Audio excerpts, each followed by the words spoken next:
Belgique, si on continue au rythme actuel, on atteindra 4 degrés de réchauffement supplémentaire d'ici 2100. Bon ouais, ça va, pas besoin de surjouer quoi. 4 degrés supplémentaires, ça veut dire quoi? Moi, perso, j'en sais rien en fait. Entre les images de grosses catas fin du monde et les images de fête au soleil parce qu'on aura chaud, en fait, on n'a pas vraiment conscience de ce que ça représente 4 degrés supplémentaires au quotidien. Alors aujourd'hui, on fait le point. Plus 4 degrés en 2100, ça veut dire quoi?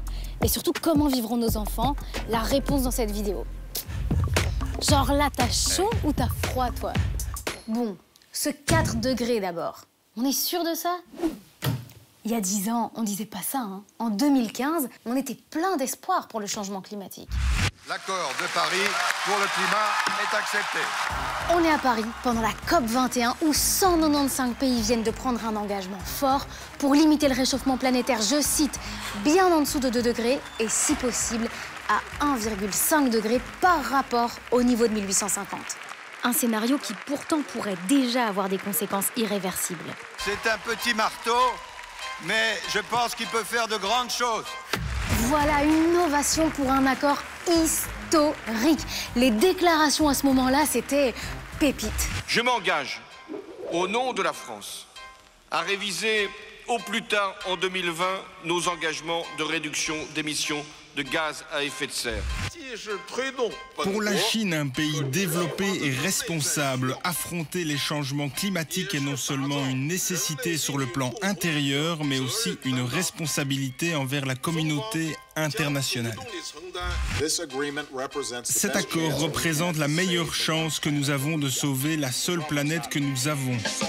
À ce moment-là, vraiment, l'espoir, il était permis, quoi. On avait réussi quelque chose de grand. Un monde en dessous de 2 degrés était possible. On allait enfin prendre les choses sérieusement en main. Moi, en tout cas, j'y ai cru. Et puis...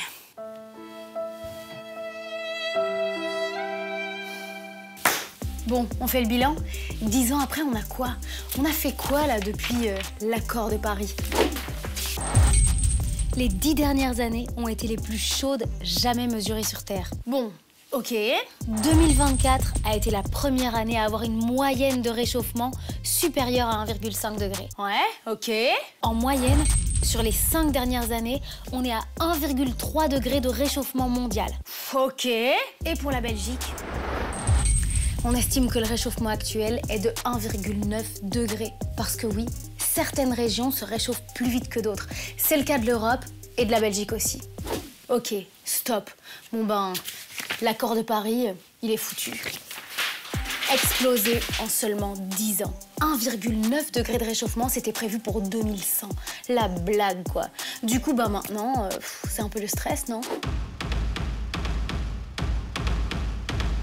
Bonjour!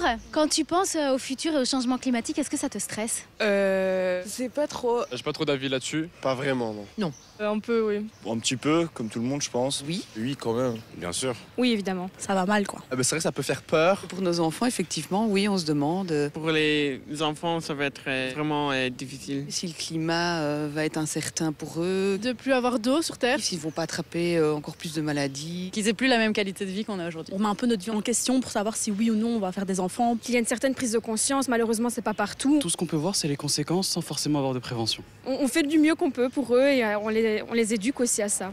Bon, à ce stade, il y a une bonne, mais il y a aussi une mauvaise nouvelle. On commence par laquelle? Ok, la mauvaise, comme ça, c'est fait.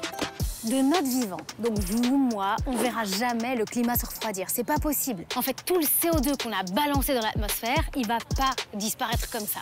Je vous explique.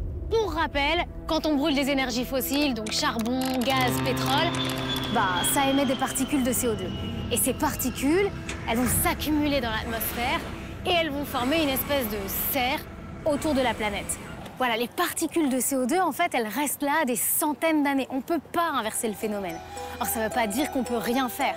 On doit limiter le réchauffement, on doit limiter la quantité de CO2 qu'on continue à balancer dans l'atmosphère. Mais tout ce qu'on a émis depuis 150 ans, ça va rester là encore un petit bout de temps. Voilà, ça, c'est la mauvaise nouvelle. La bonne maintenant. La bonne nouvelle, c'est qu'on sait ce qui nous attend. on peut prédire avec précision le réchauffement planétaire. En fait, ça dépend de la quantité d'énergie fossile qu'on va continuer à brûler. Mais alors, comment on fait pour dire qu'en Belgique, on pourrait avoir 4 degrés de réchauffement d'ici 2100? Ça, c'est une question que j'ai posée à Manu Archi. Ta caméra, elle est juste là. C'est un scientifique qui a coordonné un rapport super complet sur le réchauffement à prévoir pour la Wallonie et surtout ce que ça aura comme impact. Manu, comment on fait pour prédire qu'en Belgique, à l'horizon 2100, on pourrait avoir 4 degrés de réchauffement supplémentaire?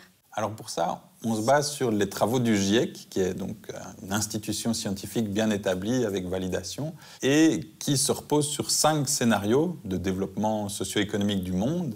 Et selon ces 5 scénarios, on peut atteindre plusieurs niveaux de réchauffement mondiaux. Et donc on a des équipes, comme le labo de climatologie de l'Université de Liège, qui vont retravailler ces données avec la topographie de la Belgique. Et à ce moment-là, on voit que la Belgique, comme ailleurs en Europe, on se réchauffe plus vite que le reste du monde. Et donc un monde à plus 3 degrés, c'est plutôt plus 4 degrés en Belgique et plus 5 degrés même dans les Ardennes.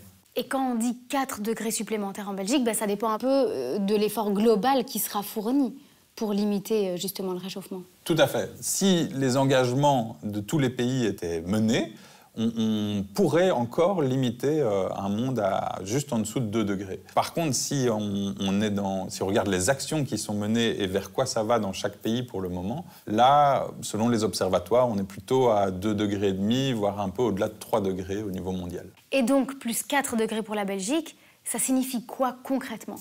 Alors concrètement, c'est surtout une augmentation de la variabilité. On va avoir des étés plus secs et des étés plus humides. Dans les étés plus secs, probablement des vagues de chaleur. Aujourd'hui, à 5 jours par an en moyenne, on passerait à 1 mois par an. Mais dans ces vagues de chaleur qui s'établiraient et qui deviendraient peut-être la norme, on aurait encore potentiellement des pics avec des vagues de chaleur telles qu'ils connaissent dans le sud de l'Espagne pour le moment. Ou alors des années plus humides. Et alors là, c'est les problèmes d'inondation qui surgissent, avec par exemple les événements qu'on a eus dans la Vesdre en juillet 2021, qui pour l'instant avaient historiquement une chance sur 50 ans de survenir, aurait plutôt une période de retour de 20 ans, donc une chance sur 20 de survenir chaque année dans un monde à plus 4 degrés en Belgique. Voilà, plus 4 degrés en 2100. Ça, ce serait un réchauffement 30 fois plus rapide que tous les réchauffements naturels que la Terre a connus jusqu'ici. On se rend pas bien compte, hein. Mais on pourrait par exemple prendre un bébé. Voilà, un bébé qui naît aujourd'hui en Wallonie. On va l'appeler Marco. Et on va se projeter un peu. Voilà, science-fiction, la vie de Marco. Notre Marco, à 5 ans, il vivrait dans une région qui s'est réchauffée de 2 degrés. À 25 ans, Marco, il vivrait dans une région qui s'est réchauffée de 2,7 degrés. Et puis à 75 ans, bim, il arriverait à ces fameux 4 degrés de réchauffement.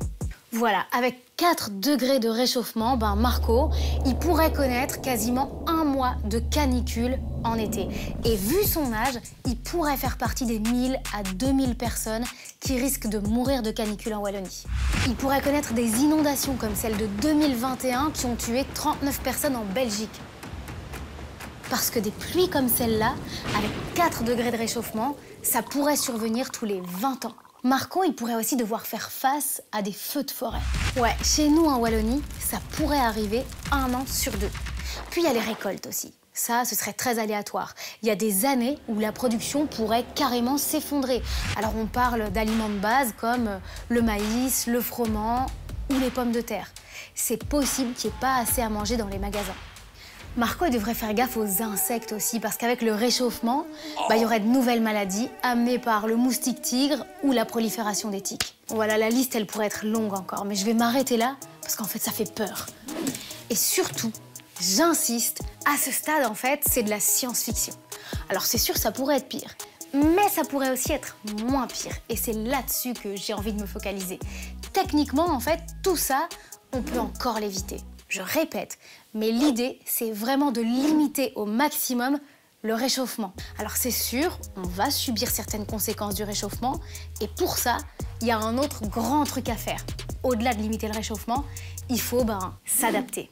Et ce rapport sur lequel a bossé Manu Archi, il est hyper important aussi parce qu'il explique justement comment la Wallonie doit s'adapter pour faire face au changement climatique en ayant le moins de dégâts possible.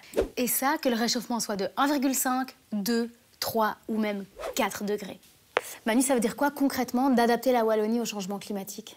Alors s'adapter, c'est s'adapter aux risques. Et les risques, ils ont 3 composantes. Il y a le danger, l'exposition et la vulnérabilité. Le danger, c'est par exemple les inondations, les vagues de chaleur, les incendies. Et des mesures d'adaptation là-dedans, en fait, c'est s'assurer que le changement climatique soit le moindre possible pour qu'il y ait le moins d'inondations, le moins de vagues de chaleur, etc.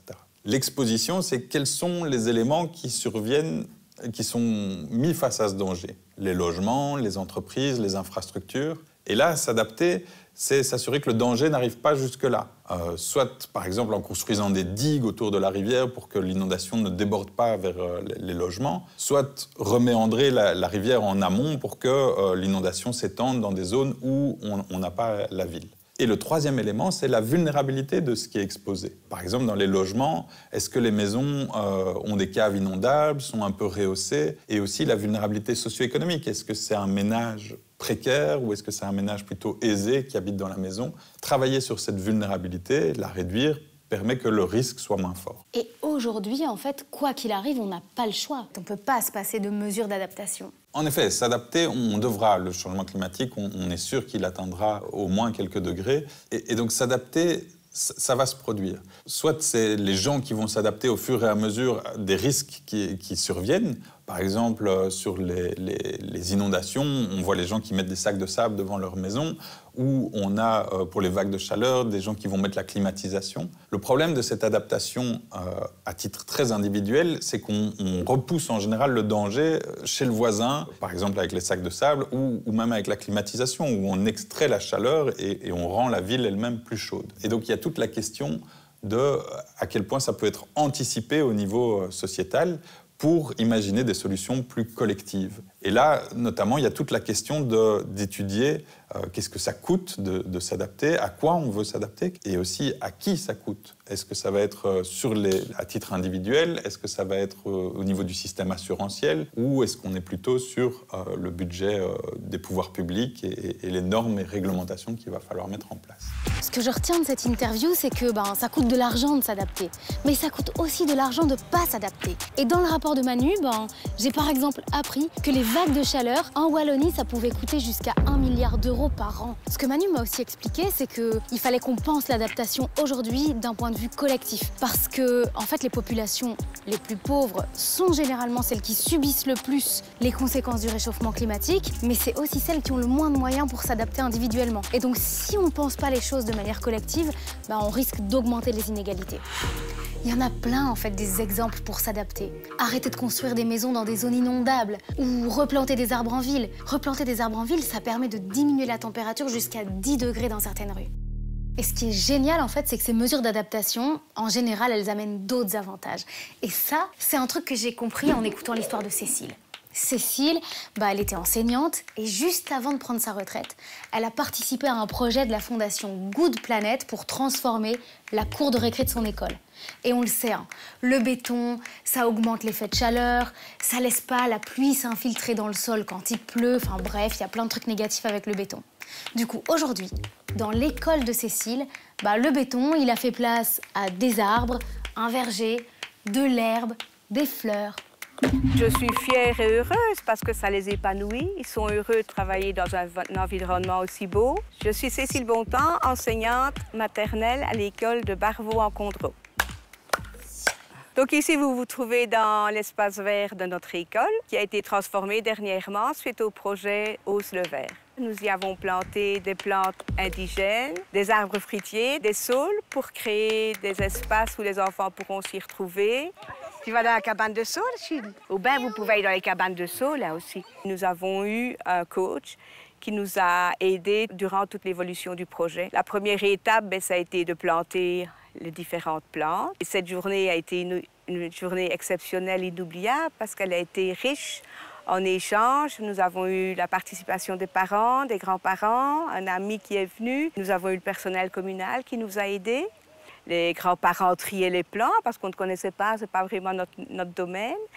Les papis, les papas ont bêché, la commune a fait des trous. Et petit à petit, notre petit espace s'est construit. Je suis fière et heureuse parce que ça les épanouit. Ils sont heureux de travailler dans un environnement aussi beau. On développe beaucoup de compétences, aussi bien mathématiques que scientifiques, qu'artistiques. Ça développe aussi le côté humain, la citoyenneté, le fait de respecter la nature, de respecter l'autre. Elle m'a dit que vous aviez vu quelque chose. Un lézard. Ah, vous avez vu un lézard, Chou? Il bouge. Il bougeait, oui. Quand je l'ai créé, je ne pensais pas déjà à ma pension. Je suis venue l'entretenir pendant les vacances avec plaisir. Et ici, je me rends compte que maintenant, ça fera plaisir parce qu'il y aura quelque chose de moi qui sera resté ici à Barvaux. Alors, plus 4 degrés en 2100, est-ce que nos enfants vont vraiment connaître ça? Ça va dépendre de 2 choses. 1, à quel point on va réussir à limiter le réchauffement. Et 2, comment on parviendra à s'adapter. Moi, ce que j'ai aussi envie de retenir, c'est un truc que le GIEC dit, c'est pas moi qui le dis, c'est qu'aujourd'hui, en fait, on a l'argent, les connaissances, les solutions. En fait, il nous manque juste un truc, c'est la volonté. Or, les pays comme la Belgique, la France ou les États-Unis, on a clairement une responsabilité plus grande à cause de notre histoire dans le réchauffement climatique actuel. Alors, est-ce qu'on va montrer un petit peu plus de volonté, justement, pour agir? Ça, on se donne rendez-vous dans 10 ans pour faire un petit point sur la situation. Allez, comme d'hab, si vous voulez plus d'infos, on vous met nos liens, nos sources en description sur Ovio et sur YouTube. Et puis, n'oubliez pas, abonnez-vous sur Insta ou sur Facebook, faut rien rater de nos vidéos. Bisous et puis bonne chance surtout.